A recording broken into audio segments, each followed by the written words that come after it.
Is there any piece about theological education that I need to make sure that you'd want to say we don't lose, and anything you want us to think about? I think one of the crunch issues at the moment is to do with what we mean by the kingdom of God in the present. And to articulate that is quite difficult. And I've discovered this in America particularly, that some people are very wary of anything which sounds like what they might call a theocratic vision in the present. That is, God really has become king in and through Jesus, and we are supposed to be making that happen. And they said, people saying, no, that can't be so, because that's not going to happen till Jesus comes again, or whatever.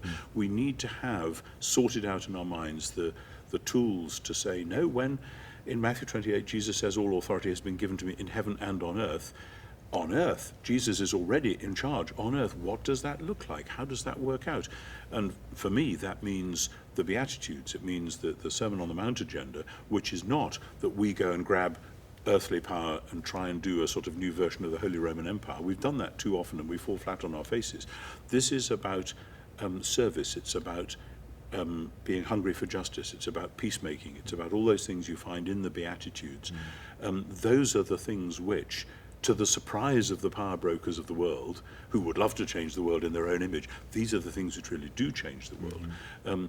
And it's those visions and helping foster those visions which is important. And also, somebody asked me about this the other night, fostering the vision for what we have loosely called the arts. I mean, actually, in the last 200 years in Western culture, we've split off art and aesthetics from the rest of life, as though it's the pretty bit out there. And I think I'm thrilled that I know Fuller is doing this and other institutions are doing this, bringing imagination back into the center of the theological curriculum. That's difficult, but it's got to be done, because it's actually about being whole persons, right and left brain working together.